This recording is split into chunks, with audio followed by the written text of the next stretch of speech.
Mainit na balita.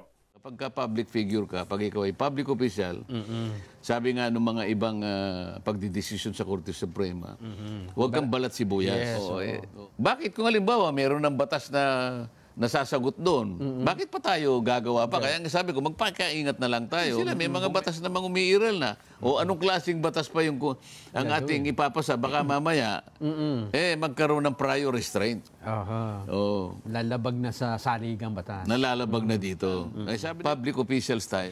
Kung ang batikos, kung ang kritisismo ay nakaukol sa isang public official, Aha.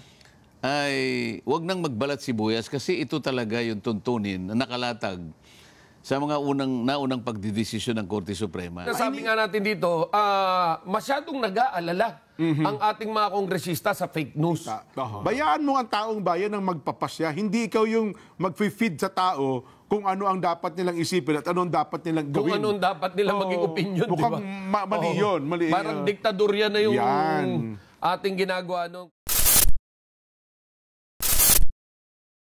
Ito ang nakakagulat na balita ngayon sa mundo ng politika. Congressman Ace Barbers nahaharap sa patong-patong na kasong libel na isinampa ng ilan sa mga kilalang political vloggers at social media influencers dito sa bansa. Mula nga nang sinimulan ng House of Representatives ang kanilang TRICOM hearing patungkol nga raw sa misinformation and fake news, ay umani na ito ng samut-saring negatibong opinyon mula sa publiko. Di umano ay tila ginagamit na naman nila ang kanilang kapangyarihan upang patahimikin ang kanilang mga kritiko. Sa ginawang privilege speech ni Congressman Barbers noong nakaraang Disyembre ay binanatan nga niya ang mga tumutuligsa sa ginawang Quadcom investigation ng Kamara at harapang tinawag na narco-vloggers ang mga ito na di umano tumatanggap ng bayad sa mga drug lords at pogo operators kahit wala naman siyang sapat na ebidensya kaugnay dito. Hindi nga ito pinalampas ng grupo ng mga kilalang social media influencers at political vloggers na tila na-insulto sa mga walang basehang hirit ng kongresista. Una na nga nilang ginawa ay ang paghain ng petisyon sa Korte Suprema upang tuluyan ng tuldukan ang walang katuturang investigasyon ng Kamara dahil nga isa itong malaking banta at paglabag sa karapatan sa malayang pamamahayag na nakasaad sa konstitusyon. Bukod nga din sa petisyong isinumite ng mga vloggers ay sinampahan din ng sandamakmak na kasong libel itong si Congressman Barbers dahil nga sa mga mapanira at walang basihang pahayag nito ng pag-aakusa sa mga social media influencers bilang bayarang narco-vloggers di umano. Matatandaang dininig na ng Korte Suprema ang naunang petisyon at inutusan nga sina House Speaker Romualdez, Ace Barbers at Dan Fernandez na magbigay ng komento patungkol sa nasabing petisyon sa lalong madaling panahon. Mukhang tuluyan na talagang nakahanap ng katapat ang mga abusadong mambabatas ng Kamara at tila nag-backfire na ang mga kabulastugang pinaggagawa nila. At ayon pa nga sa ilan ay ito na marahil ang simula ng karma nila. Yung hearing kanina, ipinatawag nga yung mga vloggers na di umano ay nakalalampas doon sa panuntunan na kung saan ay hanggang doon lang sila. Pinapaliwanag ko nga na ang ating mismong saligang batas ang nagsabi na yung ang tawag dito yung free speech. Aha. Yung paggawa, sabi kasi ng saligang batas natin, kung pagbabatayan natin yung ating Bill of Rights, no law shall be passed abridging the freedom of speech, of expression, or freedom of the press. Opo. So, talagang kabawal-bawalan yun. Opo. Bagamat yung salitang yun, ang pinagbabawalang una dyan, kasi no law, kanya.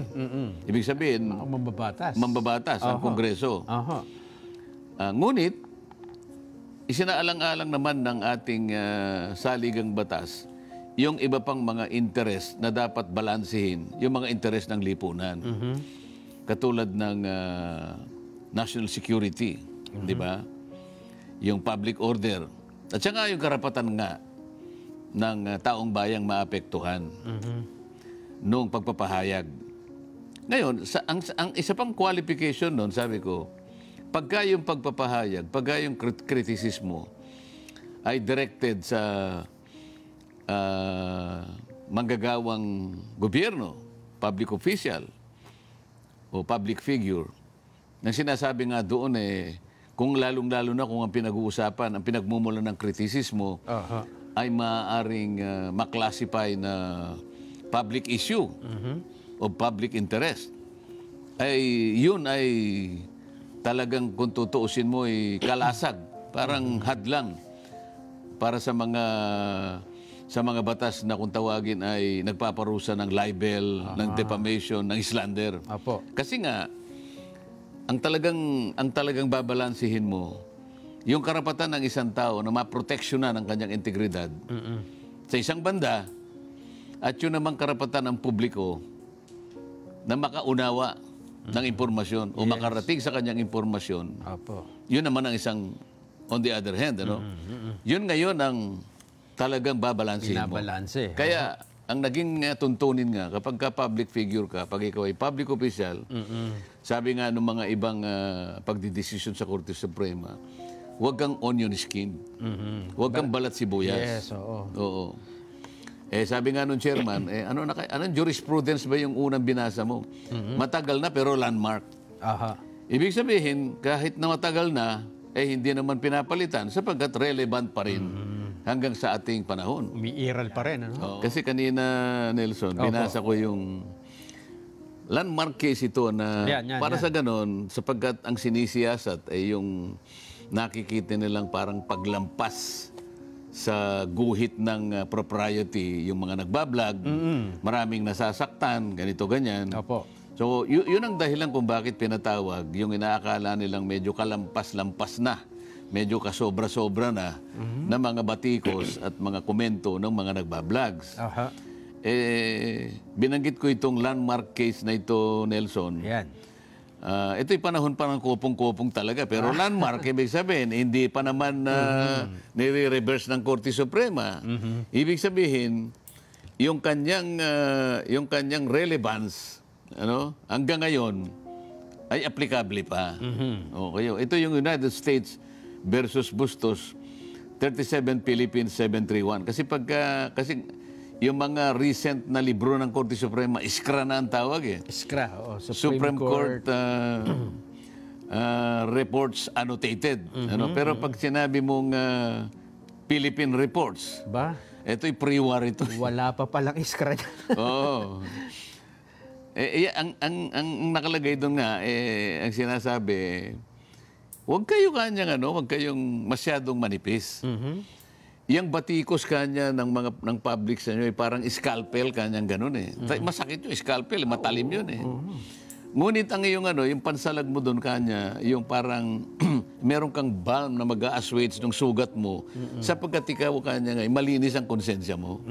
Yun ang yung paliwanagan mo sa ganun. Yes. Kaya pag public officers kayo, huwag kayong masyadong magdaramdam kaagad, sabi niya. Kapag kayo ay binabatikos. Yun ang karakter ng isang public. Kasi kailangan din namang makriticize kayo para sa lumiwanag kung ano talaga yung nangyari sapagkat ang pinag-uusapan may kinalaman sa interes ng buong bansa. Yun ang parang patakaran. Sabi ko nga sa kanila, bago nga ako umalis, yun ang iniwan ko din na sana huwag tayo magpakadalos-dalos na pagagalitan natin sila kagad.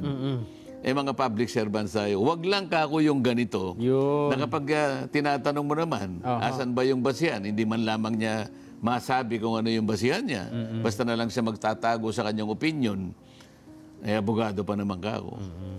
So talaga meron pa ring limitasyon kung ano? May limitasyon kasi hindi absolute yun eh. Hindi. Kapag yung ibang interes ng lipunan ay nalalagay na rin sa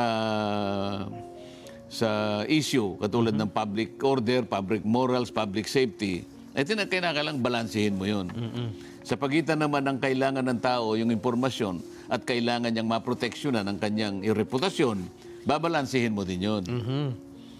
Kung ano ba talaga ang dahilan at may ginawang ganitong pagdinig sa itong TRICO? Meron bang binubuo silang gusto nilang gumawa. Sa tingin ko parang gusto nilang gumawa, magkaroon sila ng regulatory framework siguro, yung mga vloggers. Katulad ng kapisanan ng broadcasters ng Pilipinas. Pero, ayun ang initiative nila. Hindi mo sila pwedeng utusan na dapat magkaroon kayo ng code of ethics. Hindi nga. Oo. Kasi nga, parte rin ng ano kasi yan eh. Yung pagbablog, parte kasi ng freedom of speech. Aha. Kasama na yung freedom of the press. Ano? Freedom of expression. At yun nga, napag-usapan pa nga kanina, naitanong ko, sumagot naman yung isa sa mga respondents, si Ms. Malutikia. Yeah, po. Kasi tinanong ko, sino po yung gustong sumagot dito? Bakit po dumami yung mga vloggers? So nagpaliwanag yung Ms. Tikia, sabi niya, sa palagay ko po kasi dahil po ito po yung pinakamadali na gawin, 3 seconds standard, sabi niya ganun. Walang bayad, Wala. pakikipagtalastasan, ang bilis, no? Ganyan. Pwede po baka kung isa rin sa dahilan kung bakit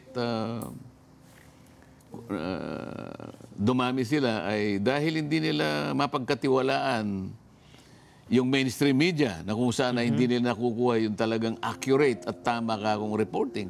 Pwede rin po yan, sabi naman niya.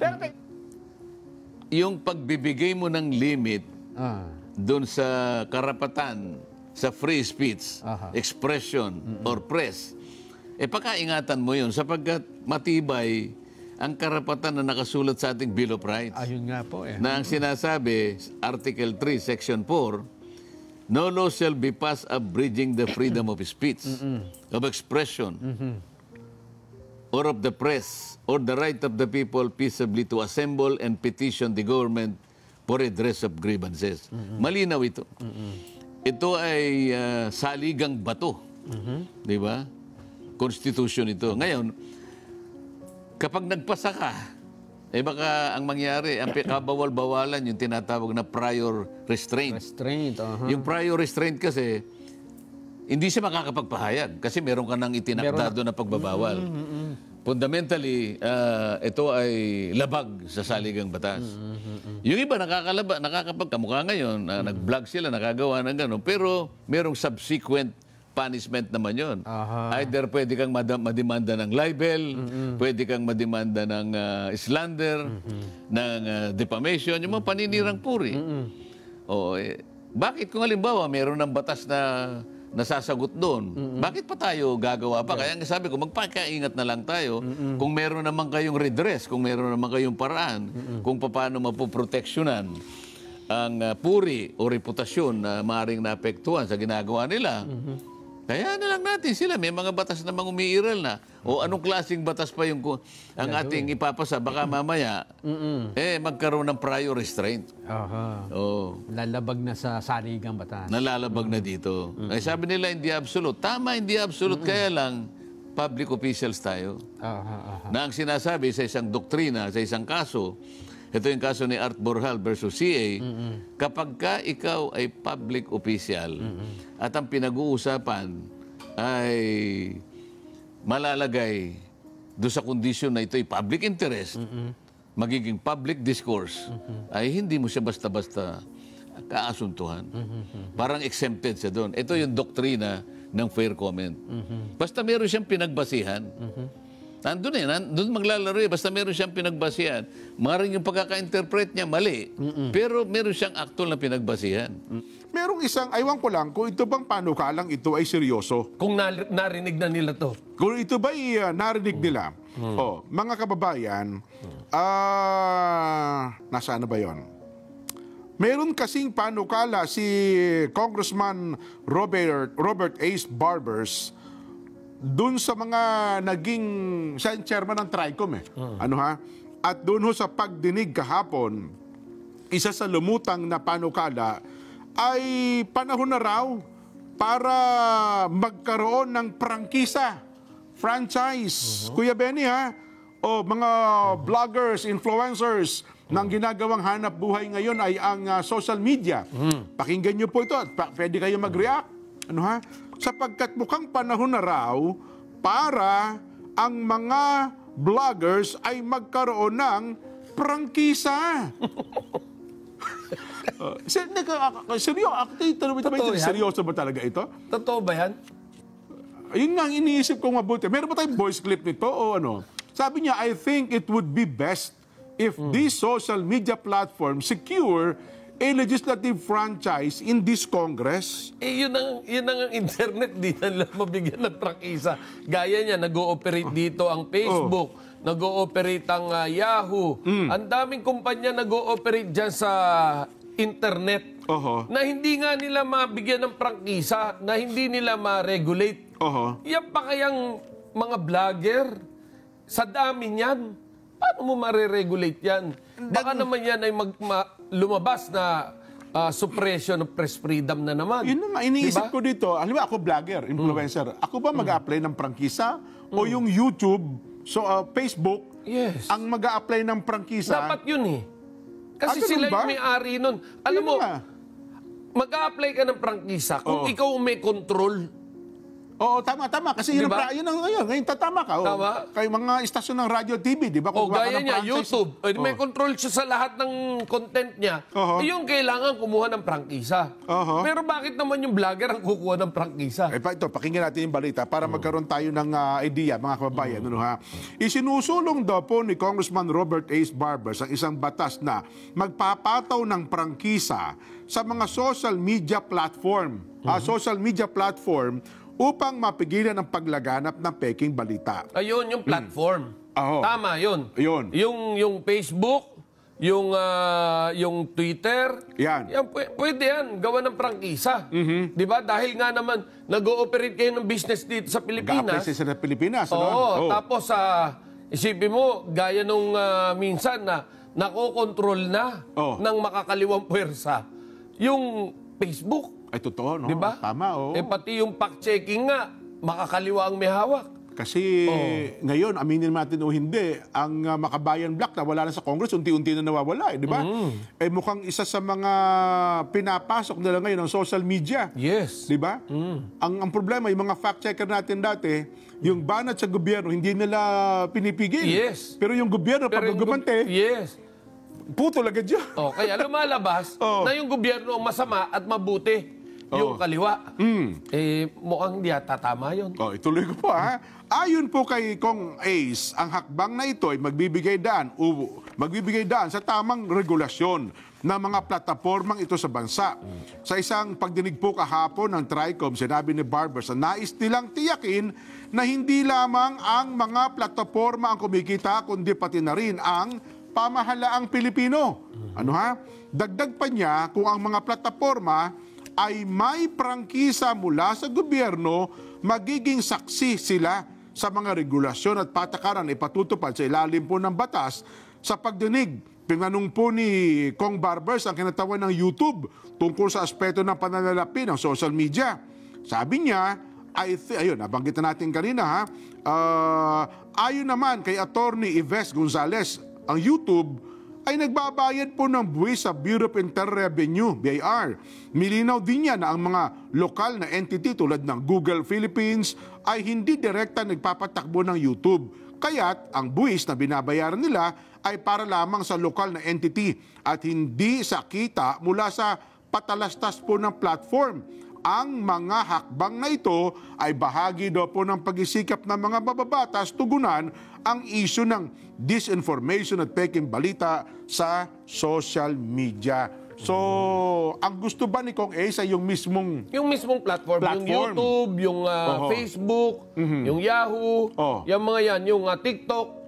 Yun mismo ang bibigyan ng prangkisa. Ayun. So yung mga YouTubers, influencers, yung mga vloggers, bloggers, yung mga sila vlogger, kukuha. hindi naman. Hindi. Pero kapag gano'n na nangyari, magkakaroon na yan ng accreditation ba tawag dyan?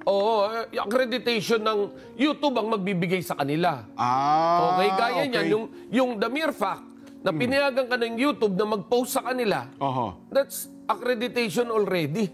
Kahit na wala kayong pirmahan, pinayagan ka na Di ba? Binayaran ka pa. Kasi ngayon, mag-a-apply ka lang sa kanila, susundin mo lang yung mga requirements yan. Di ba? Pwede ka nang mag-YouTube live, Facebook live. Ayun. So ngayon, pero kapag ang ating pong binigyan na ng prangkisa, yung mismong mga vloggers na, Yung individual, iba na pong usapan yun dahil yan na ho magkakaroon ng usapin sa freedom of expression, freedom of the press. Yan na ho ang magiging problema. Kung yung platform, dahil sa ginagawa nilang negosyo yan, hanap buhay nga parang naman. yung ano yan parang gaya niyan, at tayo rito, Net25, kumukuha tayong prangkisa. Ay, natural yun. Tama yun. Tama yun. Pero yung pakikialaman yung programa natin, at tayo yung kukuha ng prangkisa sa Kongreso, Bawat angkor, bawat host. hindi tama yun. Ayun. So, ganun din ang plano ba dito sa mga vloggers na ito? Well, yan yung sinasabi rito, social media platforms. So, yun ang pagkakaintindi ko kung yun ang gusto ni Kong Oo, Barbers. pero kapag tinatalakay na ito sa Kongreso, huwag tayong tutulog-tulog sa pansitan. Oo nga. Dahil baka naman paggising natin, iba na. Di ba? Alam naman natin ang sitwasyon dyan sa Naiba. Kongreso. Biglang may naiiba, napikit ka lang sandali, iba na yung lumabas. Nako. Diba? Dapat pala mabantayan ito mabuti, ha? Yes. So kailangan natin kunin din natin ng atensyon ng KBP, ng National Press Club at ng iba pang mga organisasyon na bantayan ito dahil dito nakasalalay din yung tinatawag natin na freedom of the press. Pero sa totoo lang kasi, Kuya Benny, harapin natin ang katotohanan, ha?